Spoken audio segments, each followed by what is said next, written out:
there's still plenty of chances for you to win. So make sure that you listen closely when they do show up, because somebody wins every single time. Cavaliers are in Atlanta tonight. Last game before the All-Star break. They'll play the Hawks at 7:30. The Hawks are kind of a middle-of-the-road team right now, so we'll see what happens with them and the Cavaliers. Who's the big guy in the Hawks right now? Trae Young. Trae Young. He'll be a starter in the All-Star game. T-R-E-Y or T-R-E? T-R-A-E. T-R-A-E. Yeah. I missed that one. Trae Young. Okay, so 7:30 tonight, your pregame coverage, if you like it from rooter to tutor, is 7 o'clock tonight here on MMS. And, of course, you can hear it on the iHeartRadio app. So, I love it. I no, don't fix it. No, I need a little bit. I need Too much. What, too much? Just that one? I'll never get tired of that. That's right. Just the hammer drop? Yeah, okay. Yeah, a little bit there. And also, of course, I remind you that you can buy Guardians tickets. These went on sale yesterday. I neglected to mention it, but we are the FM flagship for your Cleveland Guardians, and so I thought that it bore mentioning that the tickets went on sale yesterday. Of course, we had hoped, and at the time did not seem too optimistic to hope, that we would be in our new studios downtown by the time Guardians opening day happened on March 31st. That seems highly unlikely now. Nevertheless, what did we agree on if I won? That you would have won. You get your own room. You would have been... Wait, won what? Oh, the the guess. Yeah, yeah, the closest move-in without day. going over. Yeah. Except we're all going to go over. Yeah. Okay. Well, We're not going to be... not going to go over. Oh, yeah, we are. Yeah, we're all of us guess. What's the latest guess? I said 420. 420. Cody. I said March 31st. Our Guardians opening day was mine. So April 20th is the last guess. We're getting in there October of this year. No, maybe May. Maybe May. You might 420. You might maybe still get it. You Yeah. might still get it. That's right. We'll see. What do you get if you have the correct one? I don't know. We'll figure something out. I want a cool little We'll have you prize. march up and down Euclid there in front of the new studio. Like, I won. Like, I won. you're right. Like, dress up like Baby Huey or Baby New Year or something. We'll have you in a... Baby new studio. Baby New Studio. We'll have you in a toga and a sash that says winner on it. You've probably got a couple of those up in a closet somewhere, right? You probably have a handful of... you have a box up there on a shelf full of winner sashes? Well, they say dinner, but yeah. Dinner sashes. I'm really excited we're going to dinner, guys. I'm going to wear my dinner sash. His day comes to pick him up. He's just standing there with a sash that says dinner. Hungry. And if you're lucky, I brought breakfast too. Got some sous vide egg bites in my backpack. Anyway, Guardians. Single game tickets for the entire season are on sale as of yesterday. CLEGuardians.com. Of course, the home opener on March the 31st against the Kansas City Royals. That's Magnet Schedule Day. Ooh. Everybody gets one. You know, a lot of these, they go, hey, first 10,000 fans. So you might be worried that on opening day, let's say you're the 10,004th fan, that you're going to lose out on that magnet schedule. Au contraire, mon frere. You'll get that magnet schedule no matter when you show up on opening day. So keep that in mind. Are we going to that? Who's we? The show. Opening day? Our Are friends. we doing a broadcast somewhere? Yeah, you are mean? we doing any special Don't know. opening day events? We have to wait to see if there's going to be an opening day first. Oh, yeah. There's still a lockout. Yeah, that's right. They're hoping that that'll just cut into spring training, but if it does more than that, who knows? I think we should just sit there in the new studios with microphones that are patched back to here. And I think we should do that anyway. Sit in the new studio and just go, hey, it's the Guardians opening day, everybody. Until they get it up and running. Let's Why just not? do that, right? Just for that day, we can fire it up from downtown.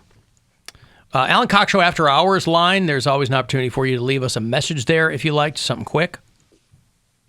The number is 216-986-8903. Hey, Alan, hate the show. This is Derek in Ritstown. Listening to you guys talking about the AI voice production stuff. I don't know if Bill's watching Book of Boba Fett. It's a horrible show. The last 3 episodes are the only ones worth watching. But in the second to last episode, they bring back Luke Skywalker, and it's all deep fake stuff. It's not really him, but it looks just like Mark Hamill from Return of the Jedi, and it is good. And the voice and everything is artificially generated, and it's pretty scary. It's pretty sweet, but it's pretty scary. It's all deep fake. But it's really good. Like, you wouldn't know, but it looks just like him. It's kind of exciting, but kind of scary the way all that's going. So, love you guys. Later. Yeah, I bailed on the Book of Boba Fett. I watched 2 episodes, and it did not hold my interest. But not Mark Hamill, but Luke Skywalker seems to be the go-to template now that they bring out on these shows as a CGI character. Yeah, and the first time they did it, people were like, this doesn't look that good. On The Mandalorian. Yeah, on The Mandalorian. Wasn't good. It wasn't great. It was just very noticeable that it was CGI. What they did on Book of Boba Fett looks real good. And it's, like this guy was saying, very scary because it looks photorealistic. And then also, they used another voice actor that manipulated that voice actor to make it match Mark Hamill in the Return to the Jedi. Why don't they use Mark Hamill? Because he doesn't sound... But he's alive. But he doesn't sound like that or look like that anymore. No, you don't need him to look like it. Why didn't Mark Hamill do his voice? He's like a very successful voice actor. His voice doesn't sound the same. It's got a lot of age to it now. Okay. So Who's a Mandalorian? The Mandalorian was it's the Mandalorian. A Mandalorian. It's Amanda. Who's she? Yeah, Amanda Lorian. She's got a new special coming out tomorrow too. So. That's right. Nice. Yep. Hey, Alan, I just was perusing through stuff, icons on my desktop, and I happened to find Rick's number from your anniversary. Really? I have his number from your anniversary show when we invited him out. I have it in here, and I completely forgot about Well, it. then write it down and put it on the Post-it note for me, and I'll call his number. Okay. Not right now. I can't do that on the air, but I'll do it in a break or something. Yeah, that deep fake stuff though, it's exciting in a way because then you can recreate these characters and you don't have to recast them, which is kind of a bummer for someone that wants to play. That's what I think. Yeah. Is there's all these actors now who are freaking out because if you can just render someone with AI or CGI, why would you ever hire an actor then? And they probably were smart enough to know that this is going to happen, so I don't know what they had to pay Mark Hamill to use his likeness to do this, but it's probably a lot less than actually having him come in. And then you could make another Iron Man movie without Robert Downey Jr. ever showing up. This is what freaks people out. Sure, like it's crazy. You can take actors that have been. I mean, Mark Hamill's alive. You could ostensibly take actors who've been dead forever. Yes, and put them in video stuff, games. yeah. Or remember how upset people got years ago when they had what the hell's his name? The Singing in the Rain guy, Gene Kelly. Yeah. When they had Gene Kelly rendered years ago in a like Swiffer commercial. I think. And it was cruder technology then than it is now, and people were clutching their pearls over that. What's his face at the end of the new Ghostbusters? Harold Ramis. But he doesn't speak because he can't. Yeah. Because they don't have a voice to do. So it's just him. They should have just made him go, Egon. I think it would have been great if they had rendered Harold Ramis, but they would have had Cat Williams voice him. Oh, man. For Ghostbusters Afterlife. That would have been fantastic. Cat Williams is blackballed. He's not doing nothing. Cat Williams is what? Blackballed. He's not blackballed. He's fine. He just keeps getting in scrapes of the law. The guy still tours, still does shows, still sweats his balls off in that leprechaun suit he wears on stage. Sweats his perm out. Guess so. He'd be having all the nice little curls. All the black girls be jealous because his hair would be so nice. By the end of it, it looked like he was just dunked underwater. He's fine. People give Cat Williams a hard time. I went to go see him. I'm a Cat Williams fan. When he came to the Akron Civic Theater, I saw Cat Williams, and I remember you saying you liked the show. I liked the show, but his opening act was better than he was. Was the opening act's name Bill Squire?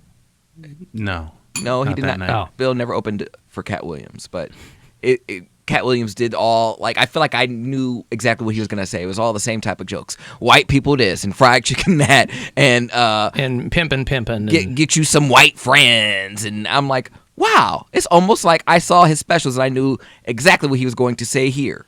But he draws an audience. I didn't laugh as hard. Yeah, I understand.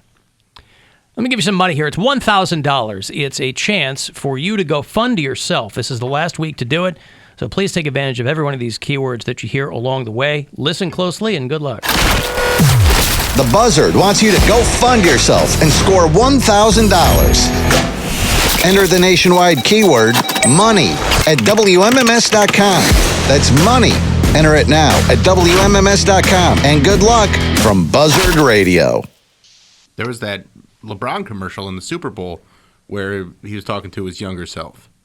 Yes. And that was, deep fake technology or de-aging, whatever it was pretty good. Yeah. Like, it looked good. They can't do that for me. Well, it's absolutely getting better because even as recently as that episode of The Mandalorian, people were complaining that Mark Hamill looked like a computer-generated, like it looked like a video game character. Well, as opposed to now where it looks like they've figured out, figured out some incrementally they nail this technology, and that's what freaks people out. Well, it is technology, but there is an art to it, and there's a guy that did a better version of the Mandalorian deepfake and put it on YouTube, and Disney went out and hired that guy to do the Boba Fett one. I can't remember his name, but he's very good at this stuff, and it got him a big payday with Disney. Yeah. And people are pointing out that Mark Hamill's name is in the credits for that episode. Yeah, I mean, they still gave him credit, but it's not his voice and it's not him. It's not him. They just paid him for his likeness. Yeah, exactly. Alan, I was talking to my cousin who was born and raised out in Vegas. I asked him about Poundcake's situation and where he should go. Yeah, because you mentioned Paradise, but that's still Vegas proper. You're going to have to get out of Paradise. That's incorporated Las Vegas. So anything in Clark County, it's illegal. So you got to get outside the city there. Yeah, what is it's? I swear I thought it was Paradise. Paradise is like the Strip, the airport, UNLV. It's just incorporated. It's like another. Okay. It's an incorporated town, but it's still Vegas proper. It's still, as long as it's in Clark County. My understanding, as long as it's in Clark County, prostitution is illegal. Okay. That's why all those bunny ranches and things are out in the boonies. Yeah. They're out in Pahrump or Carson City or, Oh, maybe then that's what it's called, Carson City. You should go to Pahrump. Pahrump, pump. And get it. That's right. Little drummer bitch. Humpty Dance is the dance. Go to prom. Da-da-da. Oh, baby. Yeah, I mean, I feel like if I lived out there, I wouldn't appreciate it as much. It's like, I went to the cat house. But the fact that I could make this like an event, and it's almost like I watch a lot of royal shows like back in the day where it's the kings and queens and they have like a group of people sitting by their bed as the woman gets christened. I feel like that's literally how it's going to be. Christened? I feel like they break a champagne bottle against her hull or what? She is losing her virginity for the first time. Like her mom is there, her dad's there. That's not real. How do you know? You weren't alive back then. Nobody's gonna watch their kids lose their virginity. If they're married and there's like it's sanctioned by God, like Poundcake was telling us about that dude and his son that were sending out videos of them whacking together. It's on OnlyFans. Well, whatever. Room while your kid loses their virginity. But if they're marrying a king, I guess I don't know. I mean those are on all the shows. Like it has to have a little bit of historical context in it because I watched. Not The Crown. The Crown, they didn't do that. But I watched, what was the... See, it's totally slipping my mind right now. Downton Abbey. Not Downton Abbey. The Tudors. There's Tudors, Reign. That's the other show I watch. And there's a... Why do you like all those period piece shows? I don't know. Those things bore me. I love them. I love the architecture. I love the Somebody people. squatting over a chamber pot, hiking their skirt up. And like the Gets clothes, them going. The clothes they used to wear, like their accents, and every single one, it's always like a king is like he has a mistress, and then they marry just for power or whatever, or convenience or protection, and every night or like whenever they get married on their wedding night, the entire staff comes in, the castle staff comes in, the king's parents are there, his siblings are there, the woman's family is there, and they're all standing by the bed, and not necessarily, they're not watching, but there's like, they can see the silhouette. Imagine how many things had to change to go from that to now. Imagine the first person in British royalty who goes, guys, I don't want the whole family in the room when I consummate my marriage tonight. They go, what? There had to be one person who dissented finally and It's our said, heritage. I don't want to do this anymore. And then it just went from there. And then more and more people said, yeah, I don't want my family all in the room either. And then we get to today, where it would be Now, if you request it, crazy you're to a think weirdo. of Yeah. That's right. We've gone all the way around the horn. That's just wild. Do you like those shows because it allows you to hone your own British accent? I love my dog and my wife. It was Please part don't consummate. That was part Borat there. I love my dog and my wife. I think that's what he did. My wife. Yeah, no, I find it fascinating, just the wealth and the way they just used to treat people back then. You like the opulence.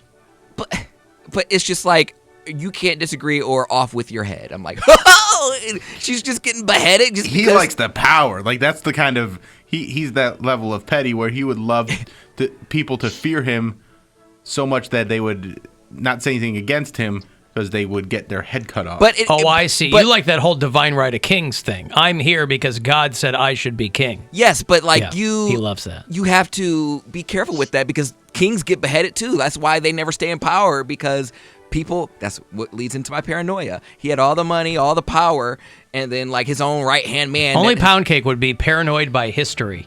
He's paranoid. He's paranoid of things that happened hundreds of years ago. Not something that might happen. Well, No. also something that might happen. He thinks that'll happen to him. Is that he's like, well, damn, if this king's right-hand man betrayed him, why won't my best friend tweet about me? Like, that's what tweet.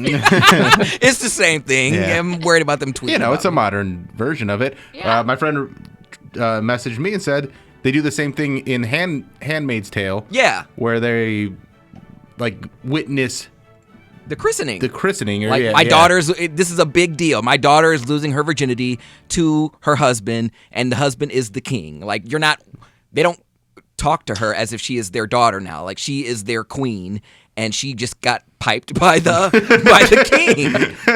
You are Piped now by of the pound king. cake. She That's right. outranks them Of now. Cody. You got piped by the king. Bam! Piped by the king. It was a godly piping. That's right. And- Take that, Shaun White. And on top of that, they don't even sleep in the same room. Like the king has to like. I think meet- that's a good idea. Meet me in anyway. my bedchamber. Like he has his hose in his room. That's how Lucy and Desi did it. And then when he wants to, They had be with different his wife. beds. They had separate beds. They didn't have different rooms. Oh, separate rooms. Yeah. Oh, right. Like different separate rooms. quarters. Wow, yeah. he's like, meet me in my bedchambers, and she'll go over there and meet him. I'm like, oh, this is great. He can have mistresses, but she can't have any other men. You like all the subterfuge in these shows. He likes all the sneaking around. He likes the palace intrigue. It's beautiful though, like beautiful palaces, servants. You like the opulence and the sneaking around. Clothes that they wear, Right. just how people used to act back then. It's just so fascinating, and like it always takes place in like England or like a European nation. where Yeah, the- monarchies. But I'm just saying, just the There's a reason that those don't really exist that much, where those people are just figureheads. They don't really have a whole lot of power. There are plenty of monarchies still around the world, but the people who live in those countries look at those people and are like, yeah, you old git, taking all the country's money and keeping it for yourself. Poundcake, have you watched The Great yet? I started watching it when I had a lot of time while my car was waiting to be towed. 2 days. My friend turned it on about it was like the great Queen of Spain. What was her name? Catherine the Great. Catherine the Great, and she married the King of England. Yeah, I did. I started to watch it, but I rewatch the Tudors all the time. Well, she was in Russia. She wasn't in Spain. Catherine the Great was from Russia. Then I must. I think she was a peasant girl. How's your Russian accent? I can't even try it. He doesn't even know. I feel like Channel you have Mozgov. I love my dog and my wife. Oh, my dog. My Have a lot of dog. spit. I loved it before we had to eat it. Eat the borscht. Borscht. wifely duties. Hey, That's the there only you thing go. I know from. Damn, I can't The only think phrase of you know is wifely duties? it. Yeah, because I watched that. I'm sorry, I can't. Even, I'm having a brain. The fart. Tudors. No, Oh. this was on HBO. Shameless. Wow, we've done a 180. Yeah, The, right. the William H. Macy show? Yeah, they have like a Russian prostitute and they marry her. And she's like, I just got to do my wifely duties, and she just like tops them off every day. Uh-huh. That sounds Like the Russian maid on The Sopranos. Yeah. He said it doesn't sound too bad. Don't sound, yeah. Top me And off. get to come over to do wifely duties and watch wife get piped by king. And then retire to your chambers. Retire to chambers before the piping happens again. I'm so tired of the pipe. So tired of the piping. It's very confusing in my bakery class. They don't know what I'm talking about. Well, anyway, there you go. All right, so there's plenty of those kinds of shows for Poundcake to enjoy and blah, blah, blah. I've got to take a break. If you want to get a text for anything, 35192 to get me there. AlanCoxShow.com if you want to watch. And anywhere you go, you can listen to the show on the iHeartRadio